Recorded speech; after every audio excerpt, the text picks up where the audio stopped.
Howdy folks, you're watching Deuce. Lately I've been watching some of the war footage that comes out of Ukraine and the conflict there, and it's been showing some very odd weaponry being used on the battlefield. And I was watching some of that and realized I own two of those weirdos myself, so I'm going to show those off right now. Now the first one I've got here is very well known and very cool, and that is the Mosin-Nagant, there we go, get it all on the picture there, the Mosin-Nagant 9130 PU sniper rifle. Now I will bounce between here and the bunker and back and forth, showing you off the details of both of these firearms that I have today here. But this has a 3.5 power scope on it. It is bolt action, holds 5 rounds, and shoots, let me get it out of my dump pouch here, 7.62 by 54R. The R does not stand for Russian, it stands for rimmed because the cartridge is rimmed. And this poor gentleman here was handed this rifle versus an AK-47 or other modern-made semi-automatic rifle. Now, while this was the pinnacle of Russian engineering in World War II, it is not really adequate for today's fighting forces. Today's video is sponsored by HelloFresh. Can you see these sad store-brand chicken strips? This is what I'm eating today. Why?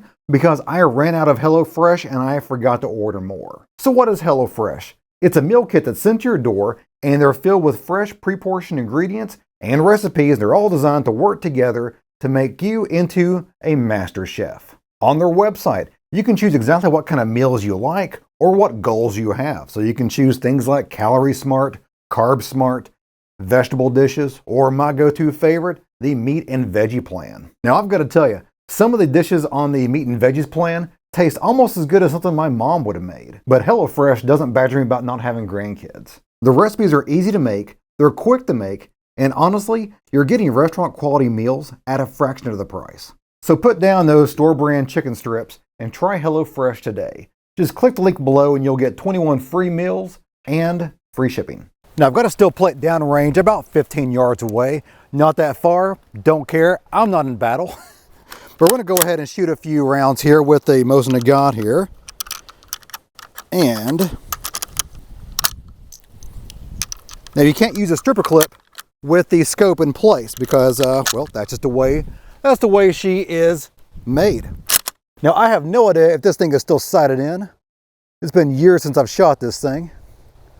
But here we go, 7.62 by 54R on steel. And that was delayed right there, wasn't it? And I missed the steel. Let's try that again. There we go. There we go. Oh, hit real low there too. There we go. Come on, baby. And that is why, come on. There we go. And that is why it is not an adequate rifle for today's fighting forces. There's so many better options out there. Well, it certainly rings that steel like a bell, doesn't it? Yeah. The Mosin-Nagant 9130 sniper rifle. It's a hell of a conversation piece. It is a great time at the range. It is not adequate for a wartime situation anymore. This is World War II technology. It should stay in the museum on the shooting range for fun and off the battlefield. First of all, let's talk about that hang fire, which can happen when you use surplus ammunition that has been stored incorrectly. Case in point, this ammo, this is what I was shooting from, this exact stripper clip.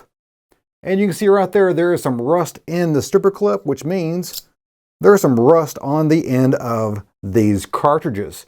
Now, there is a sealant there on the primer, but apparently that sealant did not do its job. So whoever the babushka was, Factory 10 in Soviet Russia in 1989, did not apply the sealant correctly, apparently. So we have a little bit of a hang fire, which means that these rounds and maybe some others in here are suspect. Now moving on to the rifle itself. For all intents and purposes, this is a standard Mosin-Nagant. There is nothing special about it except that it happened to be slightly more accurate than the average Mosin-Nagant off the line, which is why they designated a sniper. And when they found one that was slightly more accurate, they took off the bolt handle, welded a new bent bolt handle on there, and drilled holes in the side of the receiver for this scope mount. And that's about it. Other than the scope mount and the bolt handle, nothing else was modified. It's got the factory trigger, just like every other Mosin-Nagant, factory 5-round magazine, factory sights graduated out to 2,000 meters. I will bet that there were several snipers in the field that did some modification to the trigger to lighten that weight, because some of these Mosin-Nagants have very heavy, coarse, horrible triggers. So let's take a look at this scope here. First of all, get these leather scope covers, and they just pop right off, and they've got threaded through the hole in the mount. So they just hang there, and then when you're done, you put your scope cover right back on. Very classic. This is a recreation. Obviously, this is not from the 40s, which the rifle is dated 1943, by the way. On the top of this scope, just like pretty much all scopes, you have the elevation adjustment. It is calibrated to be basically 0, and you can dial that distance in, and it's calibrated all the way up to 1,300 meters. And on the side, we have windage right there, which I keep it at 0 because I've got this calibrated very, very nicely. Here is the reticle through the PU scope. By the way, this is a 3.5 power scope. That's about as powerful as they went back then. And you can see it's a 3-point German style reticle. And when you adjust windage, it just adjusts your reticle, not the scope sight or the scope picture. Isn't that weird? So there's 1,300 meters right there. So that means you're going to be pointing quite a ways up in the air to reach out and touch somebody that far away. But you dial it way back to 0 meters, so pretty much point blank, and the reticle is way up at top, and you're going to be pointing down much more level with the ground. Same thing with windage. It moves it to the left or right if you need to take away or add windage. In order to initially calibrate this scope, you do not use the dials up here, the windage or elevation. It's all in this scope mount. So you slap the scope on here, and then you use a screw right here. You have this elevation screw right here on the mount, as well as one on the bottom to kind of tighten it up so then you can take it off and put it back on for cleaning. And it pretty much retains 0 for the most part. And that's for elevation. But to set up windage, there's tabs inside you either grind off or you shim out. And by grinding part of the mount away or adding shims to it, that will move the scope one way or the other. So I was at the shooting range one day for several hours with a set of files. I would shoot a couple of rounds and grind away at the scope mount and then put it all back together and shoot a few more rounds until I had it zeroed out and it was shooting true and clean. The other oddball firearm in quotations, that I saw on the battlefield is a lesser known Chinese QB-57. Now, what is the Chinese QB-57? It is a low power pellet rifle. Why is someone being handed a pellet rifle on the battlefield? It looks cool. It looks real cool. I mean, look at that sucker. That looks really awesome. Looks hardcore. It's a .22 pellet rifle. Now let's test out the QB-57. This is ridiculous. Why was someone given this? Somebody made some enemies on the front line to be given this, I will guarantee you. It has a big lever that you unlock. There's a button right here. You unlock it, you pull it to the side, and you pump this down, and that compresses a huge spring in the back of this rifle. So you go ahead, now there's a brake right here that holds on to the piston so it doesn't snap forward on your finger. Here's a .22 pellet that is pointed. We're gonna go ahead and put that into the barrel right over here.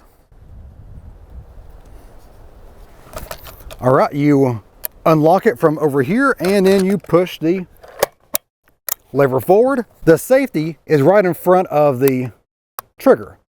So I have my chronograph. We're going to go ahead and shoot this over the chronograph here. I might be able to hit the steel too. So let's find that out.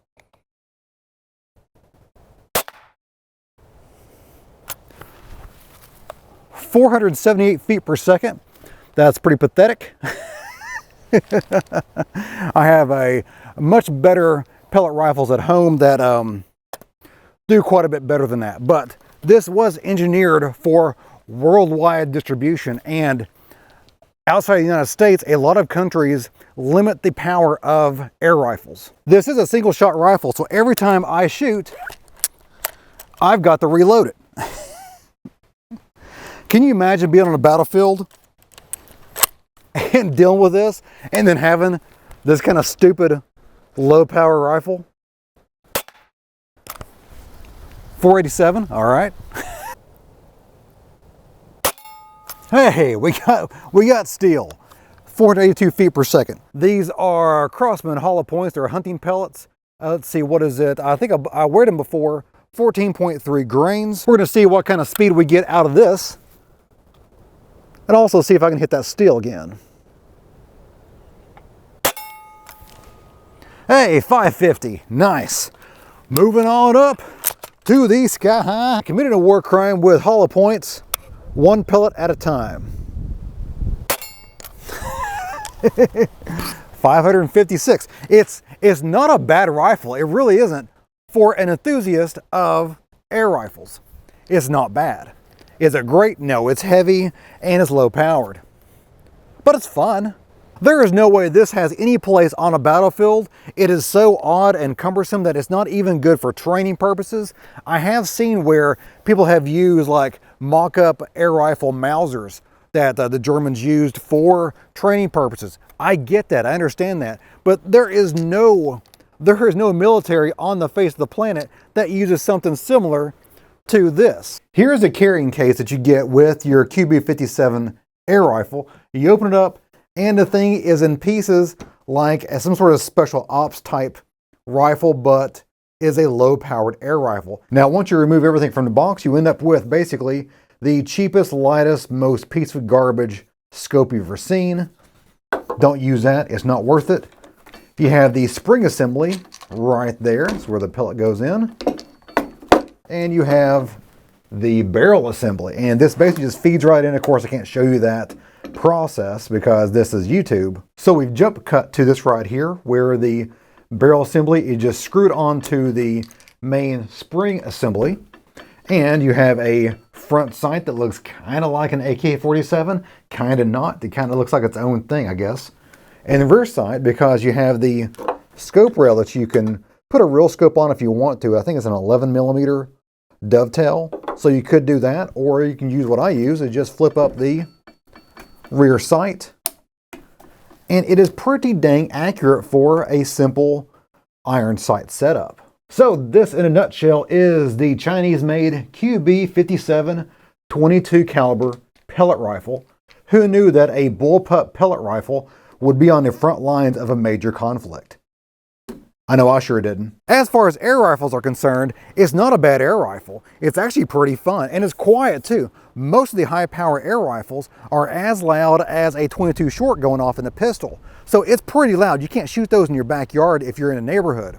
You could shoot this in your neighborhood more than likely, unless you got some really nosy neighbors. Now let me know in the comments below if you find any kind of crazy firearms in the war footage coming out of the Ukraine conflict that I may have access to and can shoot on the channel. So I have to say, this whole conflict has really opened up the world's eyes on the capabilities or lack thereof of the Russian army. Well guys, that's it for me today. Hope you enjoyed it. If you did, give me a like and go subscribe. A lot more is on the way. If you have any comments, questions, show ideas, leave that in the comment box below the video. I've tried to get as many as possible. As always, you guys have a great day. See ya.